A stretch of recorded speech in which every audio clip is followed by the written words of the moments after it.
حبايبي الحلوين، وحشتوني كتير كتير. الفيديو بتاعنا النهاردة خطير، أتمنى يعجبكم.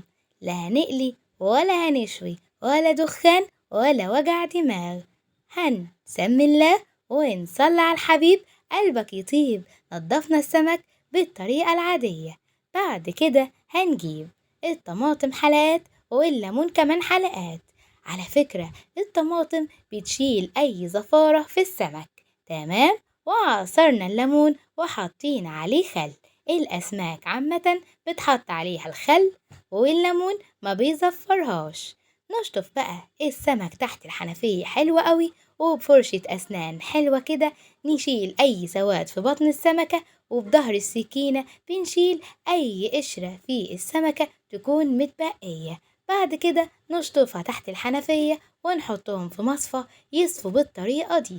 لو انت بقى حابة تعيني السمك عندك شهر أو 2، شرايح ليمون وشرايح فلفل حراق وتحطيها في الفريزر بعد ما يصفي كل ده. الخلطة بقى العادية اللي بنعملها: الهون بتاعك، معلقة هريسة شطة، هنحط 10 فصوص توم، ربع معلقة كبيرة ملح، بهارات السمك، كمون وشطة وشوية بابريكا ورشة نعناع خفيفة ورشة زنجبيل وكركم معانا. واوعى ننسى البصل البودر والثوم البودر. ممكن نستغنى عن كل ده ونحط معلقة بهارات السمك. تمام، احنا بقى عرفنا بهارات السمك بتتكون من ايه. رشة الفلفل بقى دي ترشيها خفيفة على السمك، بلاش ترش كتير، السمك حبيب الكمون. وندق كل ده في الهون، بحب ادقه في الهون قوي، بحس كده بطعم وريحة حلوة قوي. هناخد من الدقة اللي عندنا معلقة ونحطها على جنب، ونمسك السمك بعد ما صفى من المية خالص. هاي، نمسك الخلطة دي وهنغرقه بالطريقة دي ونحشيه كده.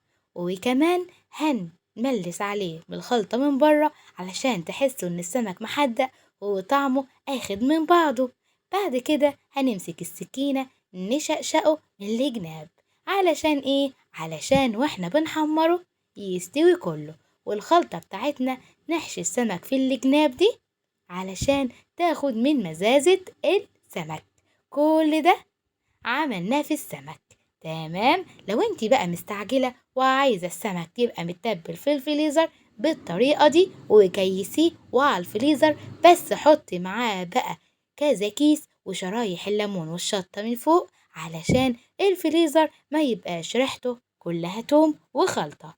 هنسيب بقى الخلطة دي على رف التلاجة تاخد وتدي مع بعضها. مع السمك بقى لازم الرز الصيادية. الرز الصيادية له تكات وحركات معينة عشان يطلع معاك مفلفل لونه حلو. هنقول مع بعض: فين اللايك يا حلوين والتعليق والاشتراك؟ بصل زقنطوطة هنقطعها مكعبات ناعمة بالطريقة الحلوة دي. البصل الأحمر أنا بحب أشتغل بيه قوي.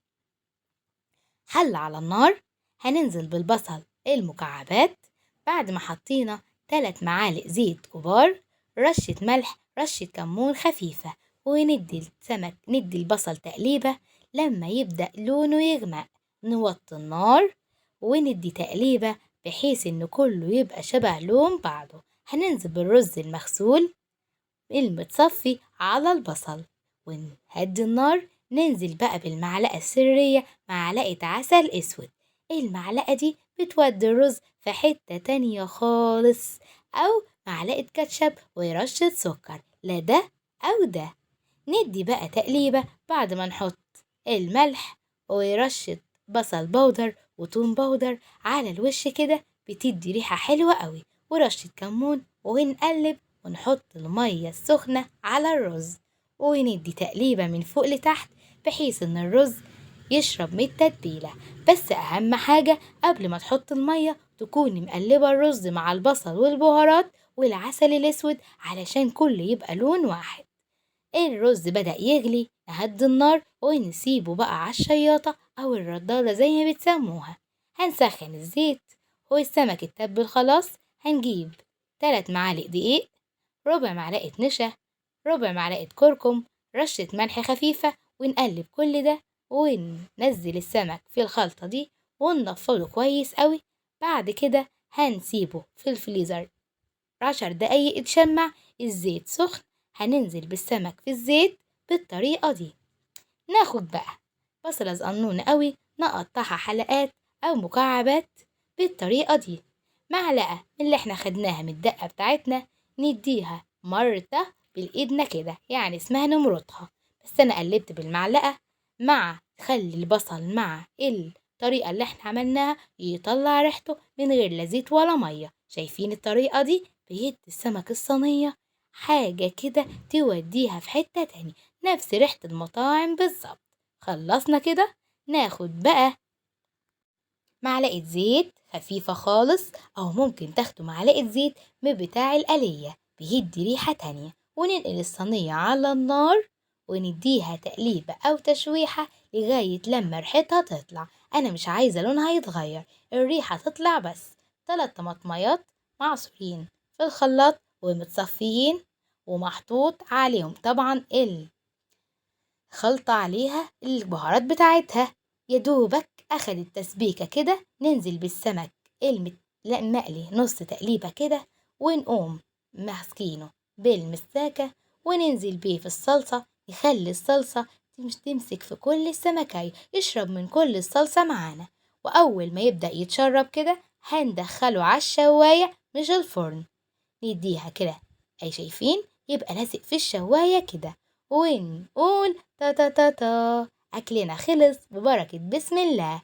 السمك طالع لونه خطير، يا سيدي يا سيدي على الريحة والروقان، والرز الصيادية ولونه يدي في حتة تانية. أتمنى إن الفيديو يعجبكم، وما تنسونيش في الشير والتعليق الحلو والاشتراك في القناة وتفعيل زر الجرس على كلمة الكل.